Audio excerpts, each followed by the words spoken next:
आज बात करेंगे उस बहुचर्चित शब्द, हर तरफ एक ही चर्चा है कि ये आखिर है क्या। यहां बात करेंगे चैट जीपीटी की। चैट जीपीटी को लेकर आप किसी भी महफिल में जाएंगे, शादी में जाएंगे, दोस्तों के पास जाएंगे, दफ्तर में जाएंगे, किसी बड़े सेमिनार, वेबिनार, कॉन्फ्रेंस का हिस्सा बनेंगे तो चैट जीपीटी पर बात होने लगती है, विषय कोई भी हो। मैं इसलिए भी बात कर रहा हूं कि पिछले 10-15 दिनों में मैंने एक मार्केटिंग और ब्रांडिंग के सेमिनार में हिस्सा लिया, उसमें चैट जीपीटी पर बात हो गई। डिजिटल मीडिया और उसके भविष्य को लेकर एक बहुत ही बड़ा आयोजन हुआ दिल्ली में, उसमें भी चैट जीपीटी को लेकर बात हुई। चैट जीपीटी का जो ये चर्चा है, ये दरअसल दिसंबर 2022 के बाद बहुत तेजी से बढ़ा है। क्यों बढ़ा है? ये चैट जीपीटी आखिर है क्या? आप अगर गूगल पर टाइप करते हैं तो कुछ कुछ जानकारियां मिलती हैं। फिर भी आज हम बुनियादी तौर पर समझने की कोशिश करेंगे कि ये है क्या भला। मुझे कई साथियों ने पूछा ये क्या है, कहाँ मिलता है। मैंने कहा भाई किसी दुकान पे तो नहीं मिलता है, लेकिन चैट जीपीटी भविष्य की संभावनाओं को देखते हुए एक ऐसा सृजन है मनुष्य का जिसकी चर्चा बहुत ज़्यादा हो रही है। क्यों हो रही है, ये क्या है, इसको समझने की कोशिश करेंगे। दरअसल दिसंबर 2022 इसलिए भी महत्वपूर्ण है कि इसके ठीक 7 साल पहले यानी 11 दिसंबर 2015 को ही अमेरिका के सैन फ्रांसिस्को में सैम अल्टमैन नाम के एक युवा व्यवसायी ने कुछ लोगों को साथ में जोड़ा और एक ओपन एआई यानी खुला हुआ आर्टिफिशियल इंटेलिजेंस, यानी आर्टिफिशियल इंटेलिजेंस तो जो कृत्रिम बुद्धिमत्ता है जिसको लेकर बहुत सारी बातें होती है, उस पर काम करने के लिए कुछ लोगों को साथ में लिया। ये लोग कोई छोटे मोटे लोग नहीं थे। सैम अल्टमैन ने जिन लोगों को साथ में लिया था उनमें से एक टेस्ला कंपनी के मालिक इलोन मस्क भी थे, इसमें माइक्रोसॉफ्ट भी थी, हिंदुस्तान की बड़ी बहुचर्चित आईटी कंपनी इन्फोसिस भी थी, और इसमें अन्य भी कई ऐसे व्यवसायी जुड़े थे जिन्होंने मिलकर एक साझा फंड बनाया। $1 बिलियन से अधिक के इस फंड से ओपन एआई नाम की ये कंपनी 2015 में शुरू हुई। जब ये शुरू हुई तो इसका उद्देश्य ये था कि भविष्य की तकनीक पर मिलजुल कर काम करें जिससे मनुष्यता का भला हो और इसमें किसी भी तरह का मुनाफा न कमाया जाए। लेकिन समय का चक्र बदला। सबसे पहले तो कुछ समय बाद चर्चित जो भी कह दें या बदनाम कह दें या ट्विटर के टेक ओवर के बाद से जिनको लेकर बहुत सारी बातें हो रही, इलोन मस्क, इन्होंने उसके बोर्ड से ओपन एआई के इस्तीफा दे दिया। लेकिन उन्होंने इसकी फंडिंग जारी रखी। इस्तीफा देने का कारण उन्होंने ये बताया कि टेस्ला में भी वो आर्टिफिशियल इंटेलिजेंस यानी कृत्रिम बुद्धिमत्ता को लेकर बहुत काम कर रहे हैं, अपनी कारें भी उसी से बनाएंगे, तो उनका जो है हित वो टकराएगा, इसलिए उन्होंने इस बोर्ड से अपने आप को अलग कर लिया। लेकिन इसमें निवेश वो करते रहे। इसी तरह खोसला वेंचर्स नाम की भी कंपनी, खोसला में विनोद खोसला जी हैं, हिंदुस्तानी मूल के ज़रूर हैं लेकिन अमेरिकी कंपनी है, इसने भी इसमें निवेश किया है। तो सबसे पहले चैट जीपीटी को बनाने वाली इस कंपनी के बारे में हमने जान लिया। 2015 में बनी, मुनाफा नहीं कमाएंगे, मनुष्यता के भले के लिए आर्टिफिशियल इंटेलिजेंस यानी कृत्रिम बुद्धिमत्ता को इस तरह से विकसित करेंगे कि जिससे हम भविष्य की तकनीक को सुगम बना सकें। इस उद्देश्य से शुरू हुई कंपनी ने बाद में स्वीकार किया कि नहीं, बिल्कुल भी मुनाफा नहीं कमाएंगे तो काम नहीं चलेगा, सर्वाइवल का यानी खुद के अस्तित्व का संकट खड़ा हो जाएगा। और इसीलिए बाद में उन्होंने स्वीकार किया कि मुनाफा भी कमाएंगे, लेकिन मुनाफे पर एक उन्होंने सीमा लगा दी, उसकी एक लिमिट तय कर दी, उसको कैपिंग उन्होंने कहा है। तो उसके हिसाब से ये कंपनी फिर धीरे धीरे आगे बढ़ी। सैम अल्टमैन अभी भी हैं, 2-3 और युवा वैज्ञानिक उनके साथ जुड़े हैं। इसके अलावा उन्होंने कई बहुत सारे ऐसे लोगों को जो खुद से इस पूरे प्रोजेक्ट से जुड़ना चाहते थे, जिनको उन्होंने वॉलंटियर्स कहा है, उनको जोड़कर इसको ओपन सोर्स रखकर डेवलप करने की कोशिश की। लेकिन जितना ओपन इसको कहा जाता है, या ओपन एआई ही इस कंपनी का नाम है जिसने इसको संचालित किया है, वो उतनी ओपन है कि नहीं, ये भी चर्चा का विषय है, उस पर बाद में बात करेंगे। लेकिन सबसे पहले हमने कंपनी को समझा। अब हम आसान लफ्जों में समझ लेते हैं कि ये जो चैट जीपीटी जिसकी इतनी चर्चा हो रही है वो है क्या। देखिए, चैट यानी तो बातचीत जो कि हम व्हाट्सएप से भी कर रहे हैं या किसी भी अन्य चैट के माध्यम से। चैट मतलब वैसे बातचीत होता है, लेकिन आज के समय में चैट मतलब टाइप करके एक दूसरे से संवाद स्थापित करना, जो भी मैसेज हमें एक दूसरे को भेजना है, सामने से कोई जवाब देगा। अब ये सामने से वाला जो पक्ष है ना, वो बड़ा महत्वपूर्ण हो जाता है। वो इसलिए महत्वपूर्ण हो जाता है कि चैटबॉट्स आ गए। चैटबॉट्स तो आप जानने लगे होंगे, कोई भी बिजनेस कंपनी आजकल आप जहाँ कहीं सामान खरीदते हैं, अपना नंबर देते हैं, व्हाट्सएप पे मैसेज आ जाता है और तय मैसेज आ जाते हैं। या फिर आपने कभी अपना जो कोरोना का टीका लगवाया था उसका प्रमाण पत्र लेने के लिए भी दर्ज किया होगा उस नंबर पर, तो वहाँ से भी आपको सधे हुए और तय जवाब आते हैं और उससे फिर तो इसका मतलब क्या है, मशीन में वो सारी जानकारी फीड करके रखी हुई है और उस जानकारी के आधार पर मशीन आपसे बातचीत कर रही है, सामने व्यक्ति नहीं है। तो ये विधा नई नहीं है, ये तरीका नया नहीं है, लेकिन चैट जीपीटी ने उसको इसलिए क्रांतिकारी बना दिया कि इसने कुछ ज्यादा ही बड़ी मात्रा में इस डेटा को संग्रहित करके इकट्ठा करके रख दिया है। तो चैट यानी बातचीत, जो कि व्यक्ति से व्यक्ति के बीच में भी हो रही थी, व्यक्ति और समूहों के बीच में हो रही थी, व्हाट्सएप पर बने समूहों में हुई हो रही थी, एक ज़माने में याहू मैसेंजर लोगों ने यूज़ किया है, या चैट के और बहुत सारे जो माध्यम विकसित हुए थे वो भी किया है, और वो मशीन के ज़रिए भी होने लगी। जैसे कि आप कॉल सेंटर में फ़ोन करते हैं तो हिंदी के लिए 1 दबाइए, अंग्रेजी के लिए 2 दबाइए, वैसे हिंदी के लिए 2 रखते हैं, मुझे हिंदी 1 नंबर पर पसंद है तो हिंदी के लिए 1। तो ऐसे वो मशीन को आपने ट्रेन कर रखा और मशीन आपसे बात कर रही है। फ़ोन पर भी जो आप बात करते हैं तो मशीन में भी IVR जो बोलते हैं वो वही तकनीक है, मशीन में डेटा पहले से है और आप जो जो अपने विकल्प चुनते जाएंगे तो उन विकल्पों से आपको उत्तर मिल जाएगा। नहीं तो 9 दबाइए और व्यक्ति से बात कीजिए।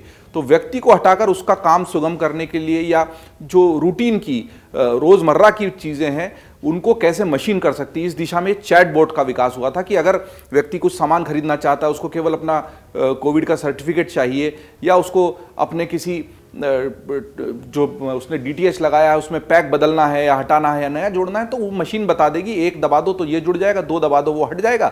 तो इस मशीन को और अधिक विकसित किया है OpenAI नाम की कंपनी ने। तो पहले तो मैं आपको बता चुका हूं, OpenAI से भ्रमित मत होइए। आर्टिफिशियल इंटेलिजेंस पर काम करने वाले ऐसे लोग जो इसको खुला रखना चाहते हैं मनुष्य के लिए, सभ्यता के लिए, विकास के लिए, उन्होंने इसका नाम OpenAI रखा, लेकिन OpenAI में बाकायदा अपने आप में एक कंपनी है। इस OpenAI नाम की कंपनी ने इसको खुला जरूर रखा था इस शोध के लिए, लेकिन ये कंपनी है और इसी कंपनी ने, जो कि दिसंबर 2015 में बनी थी, दिसंबर 2022 में अपने चैट जीपीटी को खोल दिया था और उसी वजह से लाखों लोगों ने उसको प्रयत्न करके अपनाया और उस पर अपने अपने जो बातचीत है वो किया, और इसीलिए वो इतना ज्यादा मशहूर, इतना ज्यादा लोकप्रिय हो गया। तो चैट के बारे में मैंने अभी आपको बताया, और जीपीटी जो इसके आगे जुड़ा है, जो कई बार आपको जिज्ञासा पैदा करेगा कि ये जीपीटी क्या बला है, जीपीटी क्या होता है। चैट तो समझ में आ गया। तो generative pre trend transformer, generative pre trend transformer का मतलब होता है जीपीटी। वैसे कंप्यूटिंग में GUID और ऐसे कई भी मतलब होते हैं, लेकिन अभी जब हम OpenAI की बात कर रहे हैं तो चैट जीपीटी, चैट मतलब बातचीत है, जनरेटिव प्री ट्रेंड ट्रांसफॉर्मर के जरिए। और इसका तीसरा संस्करण GPT-3 आया हुआ है, लेकिन वो अभी API या अन्य माध्यमों से ही खुला हुआ है, सीधे सीधे नहीं जा पाते 3 पर। लेकिन GPT का मतलब होता है जनरेटिव प्री ट्रेंड ट्रांसफॉर्मर।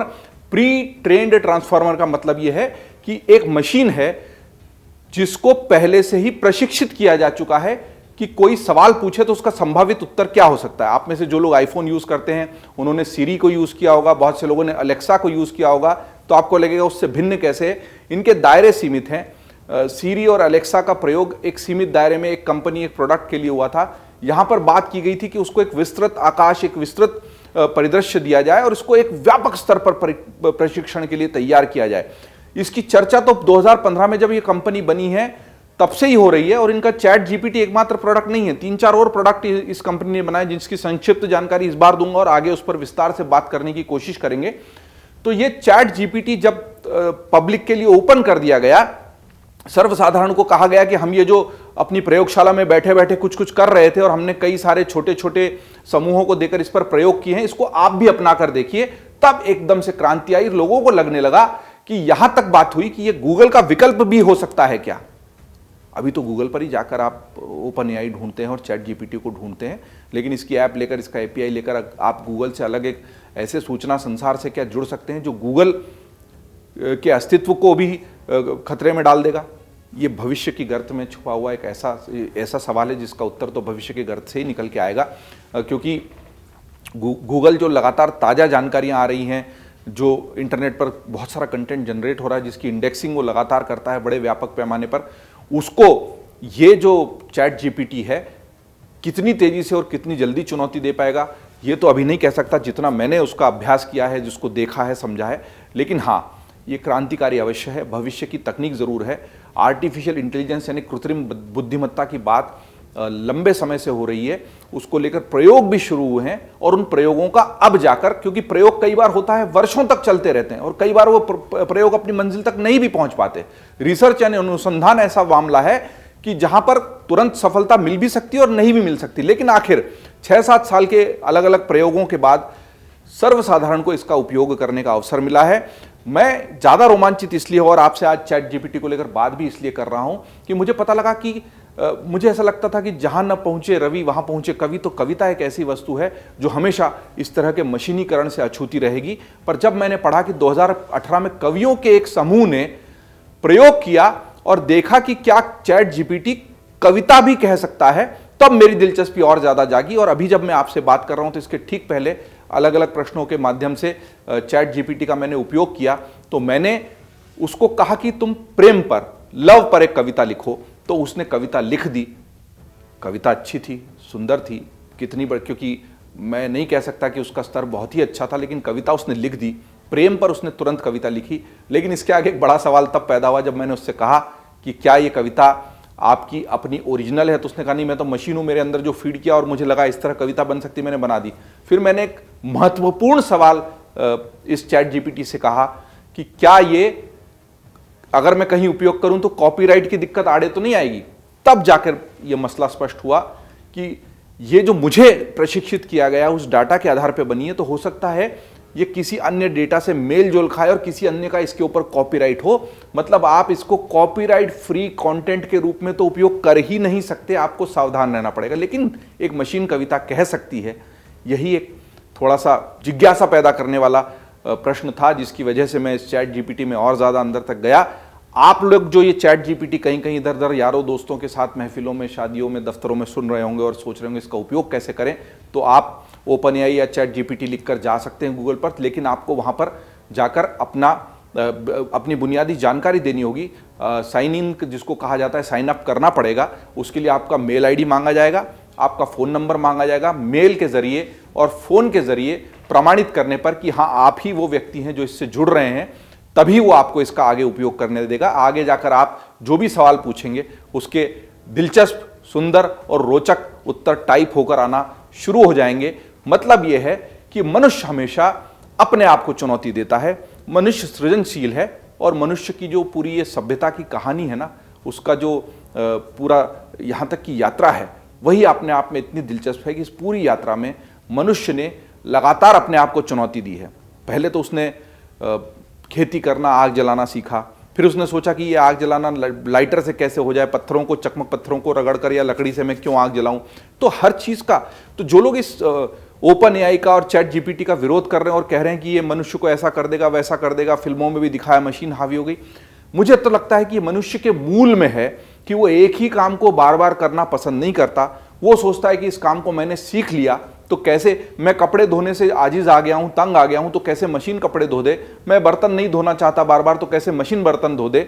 मैं यहां से वहां तक बैलगाड़ी से 15 घंटे का सफर नहीं करना चाहता, तो कैसे मोटर कार से चला जाऊं। मोटर कार से भी ज्यादा तेज जाना चाहता हूं, तो कैसे हवाई जहाज से चला जाऊं। तो मनुष्य का यह पूरा संसार इसी बुनियाद पर टिका है कि वो स्वयं को चुनौती देता है, कोई ऐसी नई चीज इजाद कर लेता है जिसके लगातार भस्मासुर बनने का खतरा बना रहता है, लेकिन उसके ऊपर भी विजय पाकर मनुष्य फिर एक और नई इजाद कर लेता है। बहुत दिलचस्प यात्रा है। चैट जीपीटी को लेकर चर्चा बहुत हो रही है, क्या वास्तविक में वो उतना बड़ा बन पाएगा, क्या सचमुच मशीन इंसान से ज्यादा बुद्धिमत्ता के साथ इंसान के ही प्रश्नों का उत्तर, मनुष्य के प्रश्नों का उत्तर दे पाएगी। ऐसे बहुत सारे काम लिखने के, पढ़ने के, जानकारी जुटाने के, जिसमें हमें बहुत प्रयत्न करना पड़ता है, क्या मशीन ही कर देगी, अभी नहीं कहा जा सकता। लेकिन इस यात्रा में हमने लंबा सफर तय किया है।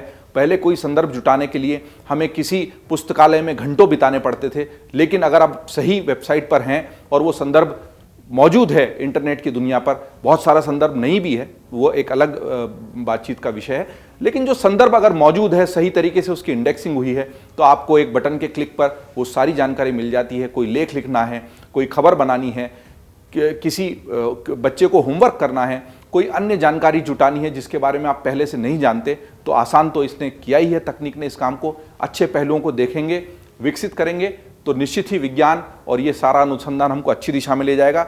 बहरहाल ये सारी बातचीत थी चैट जीपीटी को लेकर। ये चर्चा का विषय बना हुआ है और मुझे लगता है आने वाले लंबे समय तक बना रहेगा। इसी विषय पर और बात आगे करेंगे। नमस्कार। डाउनलोड करें अमर उजाला ऐप और पाएं खबरें लगातार। अगर आप ये वीडियो YouTube पर देख रहे हैं तो हमारे चैनल को सब्सक्राइब करें और बेल आइकन को दबाना ना भूलें। अगर आप Facebook पर ये वीडियो देख रहे हैं तो हमारे पेज को लाइक करें।